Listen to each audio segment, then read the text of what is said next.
Sejam bem-vindos a mais uma videoaula do projeto de ensino suplementar Educação Política e Práticas Pedagógicas em Tempos de Distanciamento Físico. E a videoaula de hoje é sobre a formação de professores para atuar na educação básica em tempos de ensino remoto. E nós vamos conversar sobre esse assunto com a professora doutora Érica Andrade.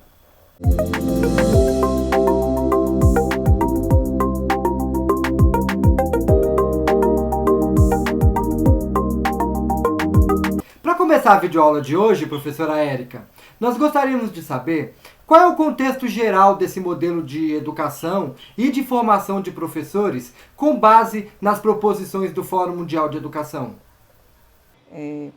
Para isso, eu preciso definir de que lugar eu falo sobre o que eu compreendo como educação.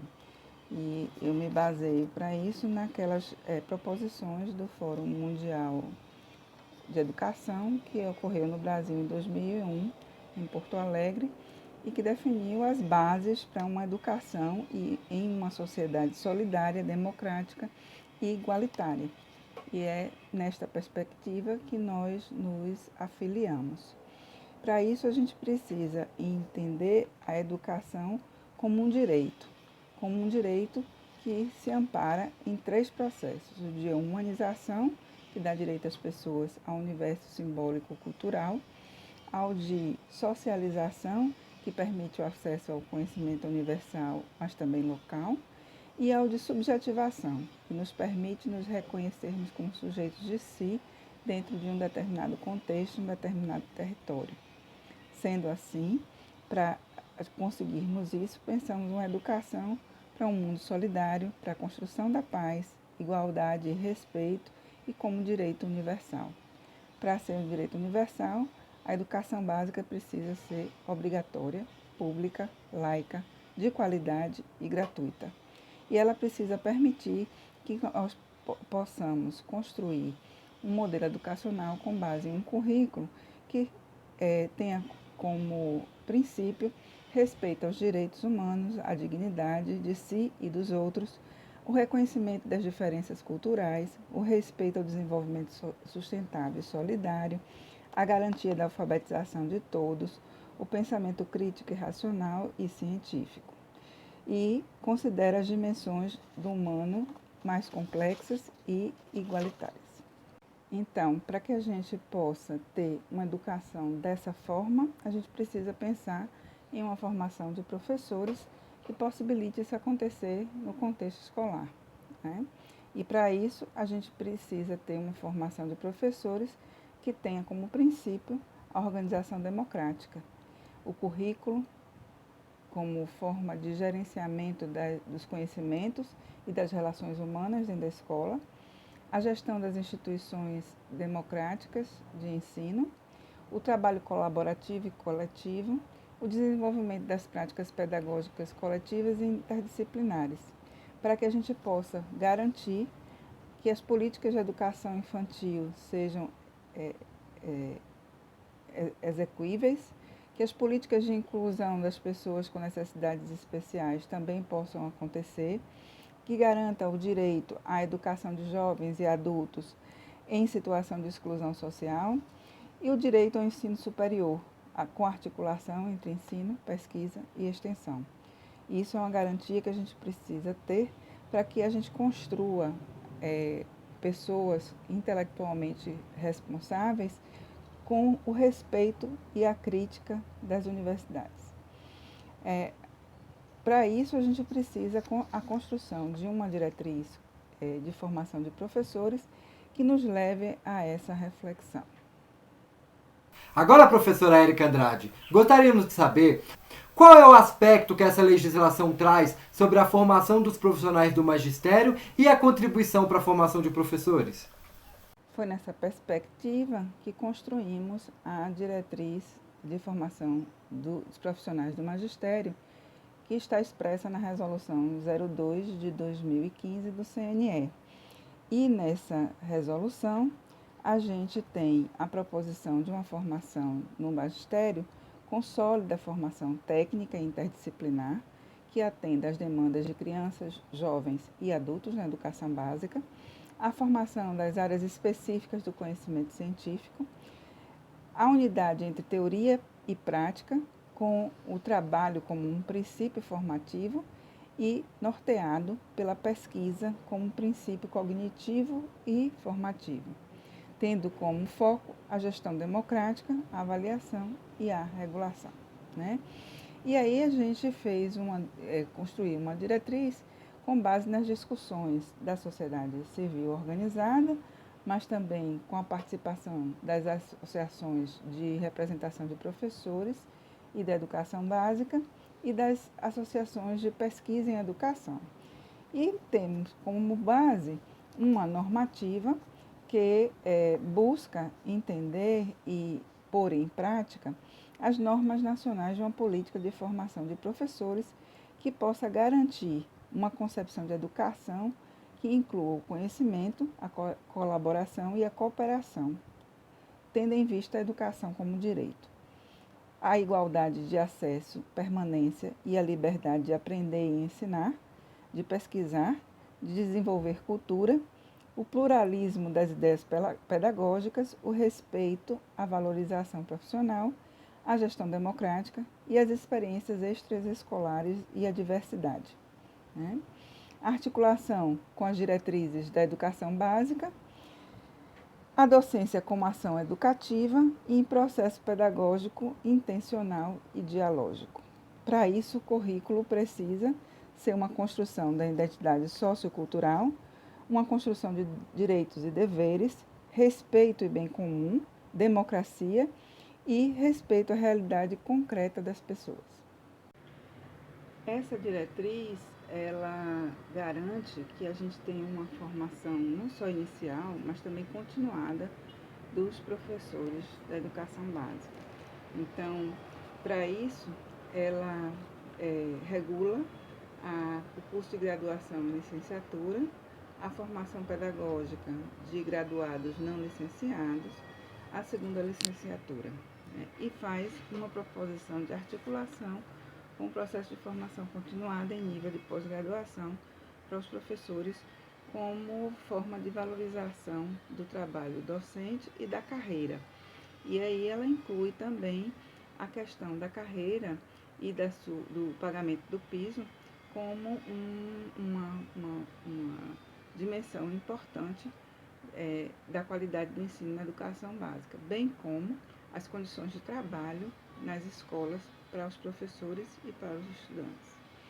Essa diretriz também contempla as modalidades diferentes da educação, como a educação à distância, como a educação de jovens e adultos e a educação inclusiva. Prevê que toda licenciatura trate da gestão dos sistemas de educação básica e da autonomia pedagógica e identidade de seus cursos. Para isso, ela se norteia em uma composição dividida em 3 núcleos de formação. O núcleo da formação geral, onde são tratadas as áreas específicas e o conhecimento educacional. O núcleo de aprofundamento e diversificação das áreas de atuação.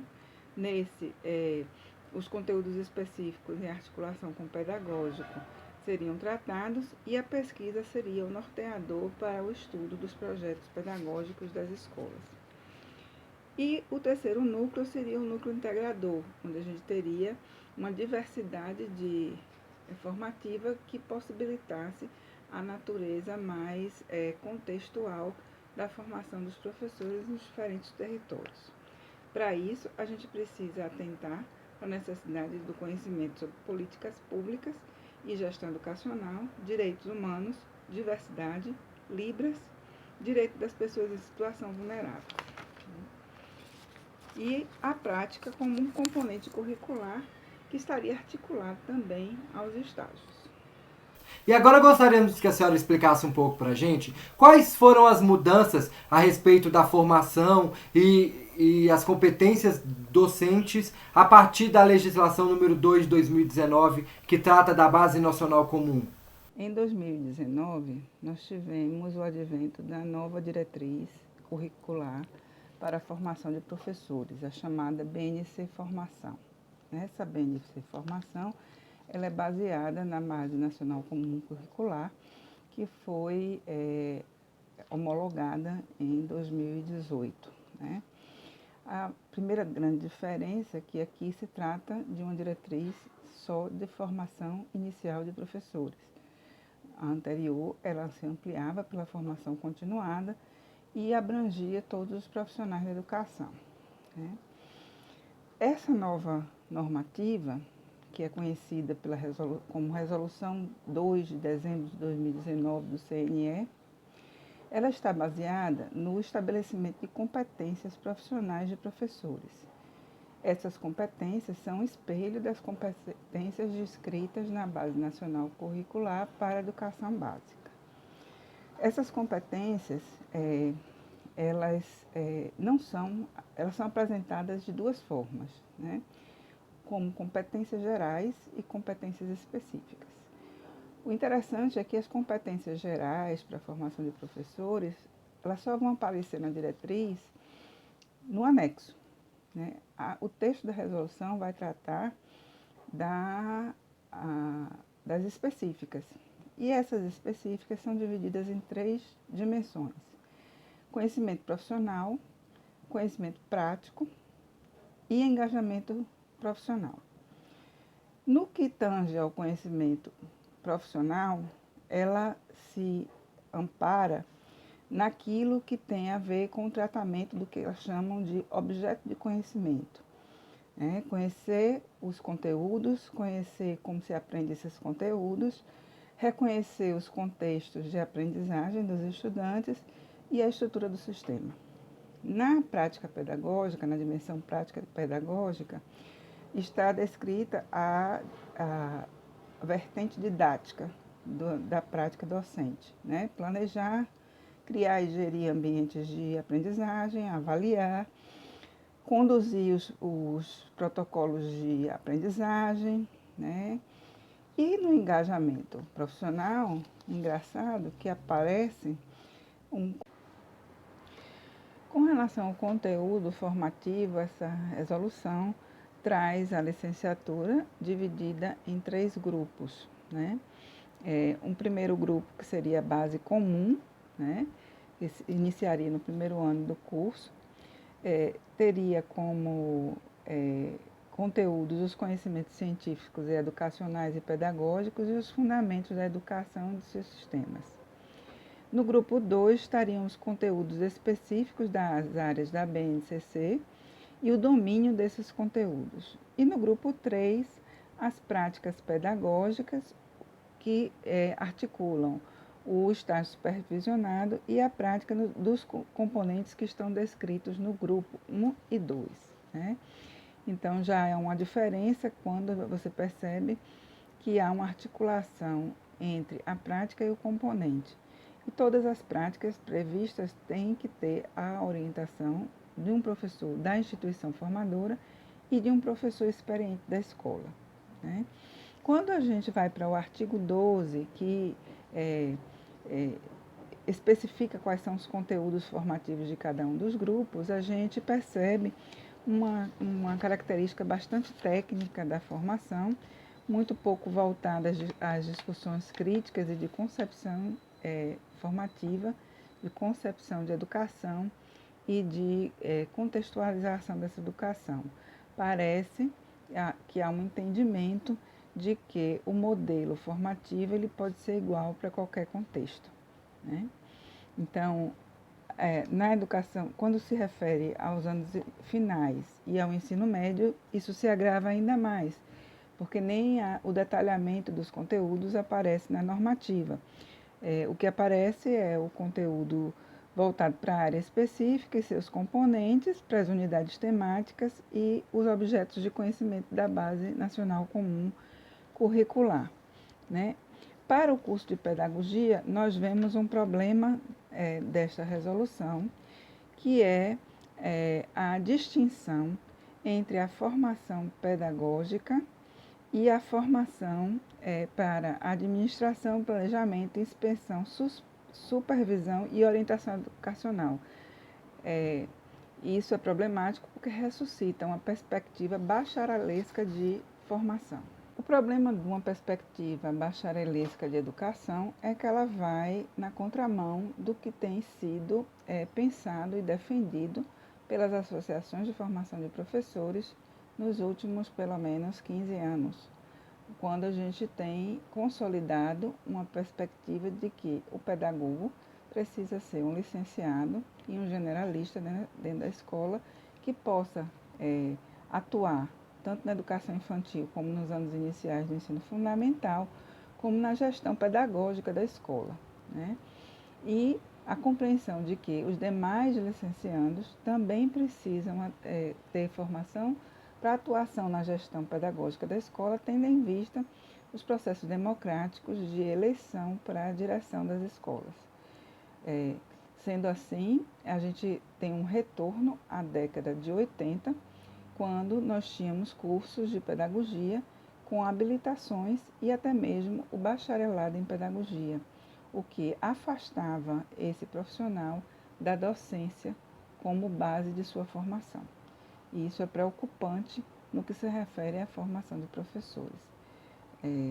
Outra questão importante da gente salientar é que esta diretriz curricular, como a própria Base Nacional Comum Curricular, ela está amparada na concepção de competências técnicas e socioemocionais para o desenvolvimento da educação básica.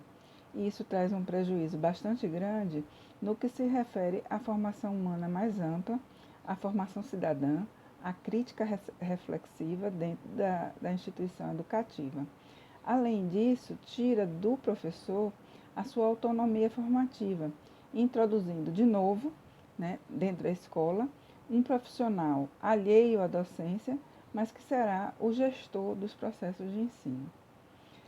E isso se torna mais preocupante agora, nesse momento de educação remota. E nesse contexto de pandemia, qual é o impacto dessas legislações e do ensino remoto na formação e atuação docente?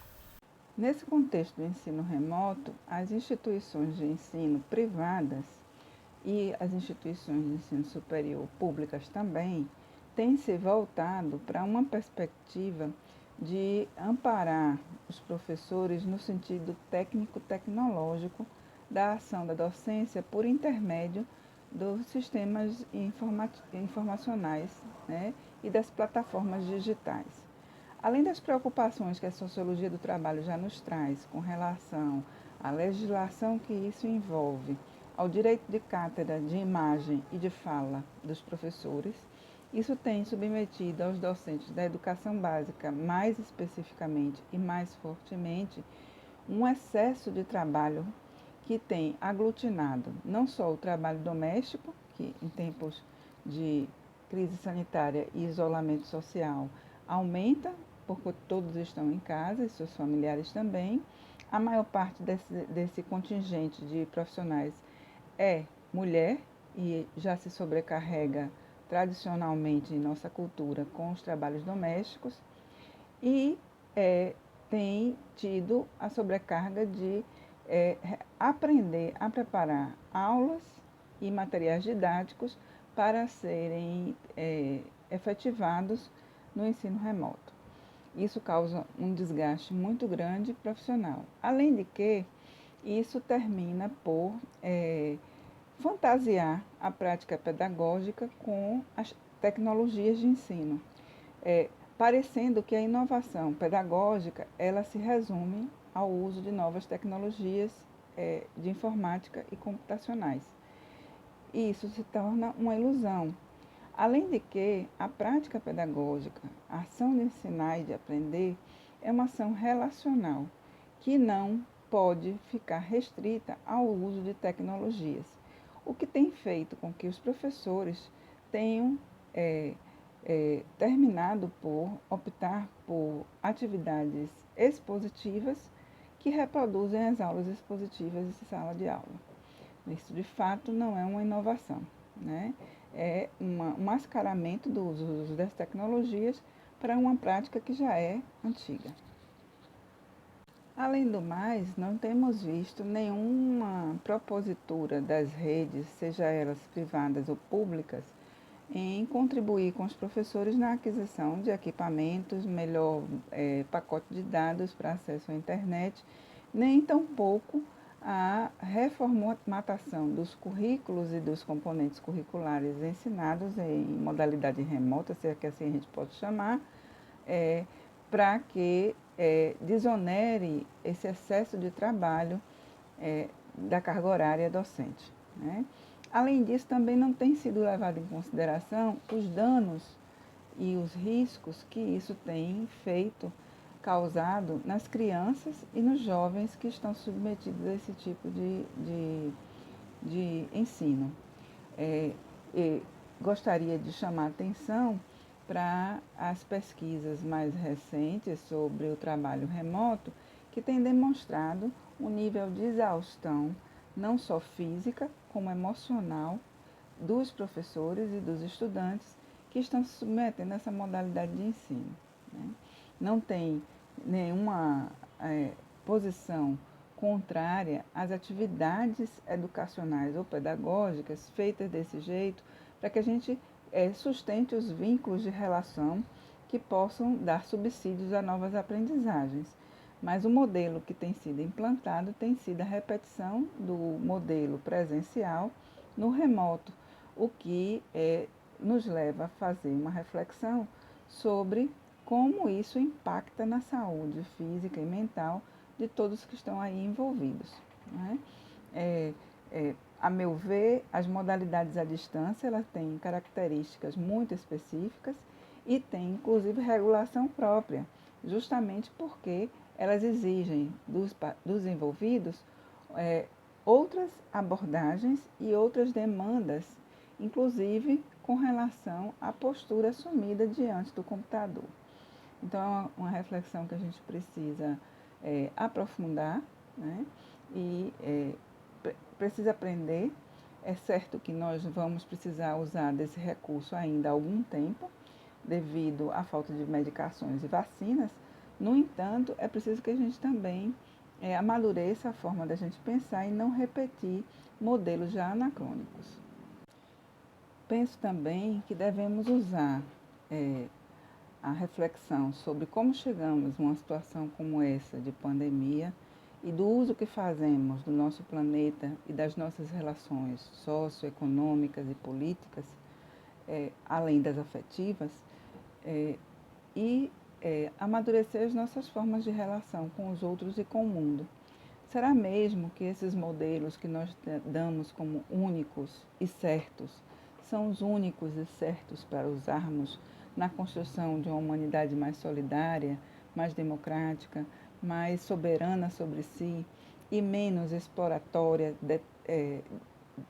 devastadora, predatória, que possa inaugurar, de fato, uma nova era para a humanidade?